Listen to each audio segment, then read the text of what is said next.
Hey everybody, I want to talk today about the elderberry tree, or some people might call it a bush.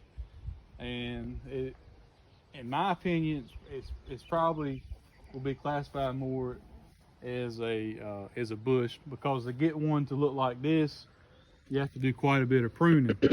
Um, as you may have guessed, this is an elderberry tree. And one of the reasons I want to talk about it right now is because they're in our part of the state, in eastern North Carolina, they're blooming, and you can see um, this one here has got some blooms on it. It's almost finished blooming actually, and you can see that it's kind of waning down. Um, it is a flowering bush or tree. It does require insects to pollinate it.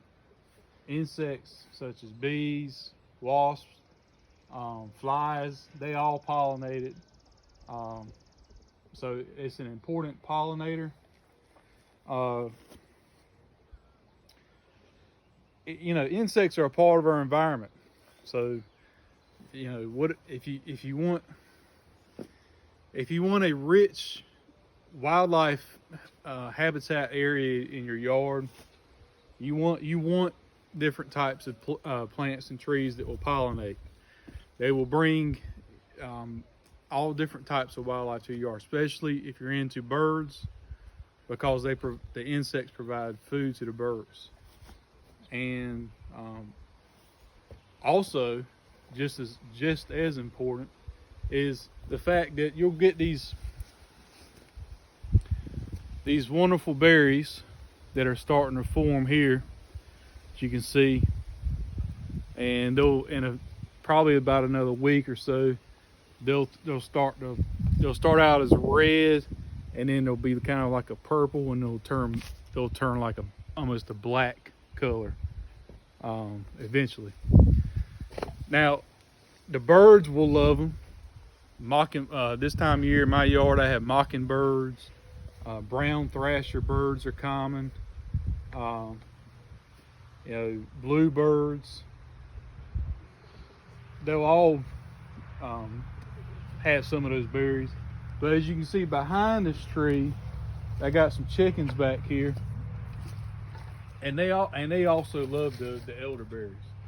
Now, the berries themselves are antiviral, so a lot of people use them in traditional medicines to fight things like the flu, cold. You can buy elderberry extract at the store. You can make your own. You can make stuff called elderberry syrup. A lot of people do that. The berries are not edible straight off the bush or straight off the tree. You do have to cook them. There is some toxicity inside the berries that needs to be cooked out. They're not very. They don't really have a great taste to me. Some people say the flowers are tasty, and I haven't tried them myself, but that's something to think about. I think you can make elderberry wine. It is quite a bit of a work to collect these berries. They're not going to be very big. Elderberry is probably a little bit smaller than the size of a pea. But if you're into birds, you're into having birds frequent your yard, you cannot have an elderberry. You can't go wrong with an elderberry bush. Now, let's talk about some of the landscape uses real quick. You can trim it up as a tree, like I have here. I did that mostly because this is an area that we walk around in a lot, and I want it to stay that way. If I let it grow as a bush, and it's just going to take the area over. Now, I will caution you with elderberry trees. You can see right here, This is an offspring of this elderberry tree, and it can grow from the berries, but it also can shoot right up from the roots of this tree.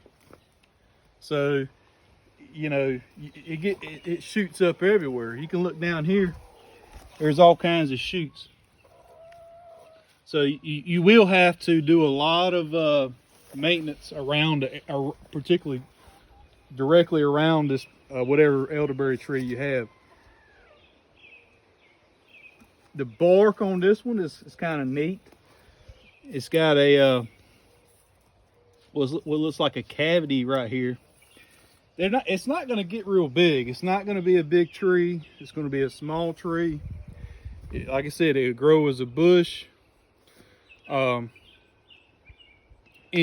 interestingly, in England, they use these as hedges a lot, and so that's something to think about. If you want a hedge that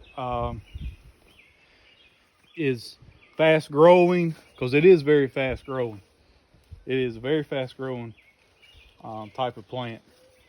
It has these shoots. They're just the branches on the dirt. I mean, it's almost like a weed that when they shoot out of it. And it's real weak. You see that? I mean, I just barely touched it and it broke. So it takes a little while for it to become woody and strong. But you know, to me it's a useful plant in that it has medicinal properties and it's great for wildlife. I do have some that's volunteering in a hedge I have, so we'll see if it's something that I keep going. But yeah, I'm learning alongside with it. One of the things I will try to always mention is fall colors, because I think that's important with trees. And this does not have any fall colors. It is when it turns cold, it's just going to lose its leaves. So if that's something that's important to you, remember that.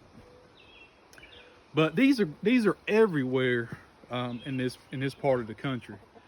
They're growing. They love to grow in ditches. They love to grow around ditches. They love, from what I read, they love nitrogen. So being right here beside my chicken coop, it's getting plenty of nitrogen. So from what I read, they like old farmland, farmsteads, homesteads, ditches, old abandoned fields. You're gonna see them. You're gonna see them everywhere this time of year, because you're gonna notice them blooming in the ditches. But that's it for right now. If you like this video, please remember to like and share and subscribe to the video. I will be doing another one next. I'm probably going to do on some wildflowers.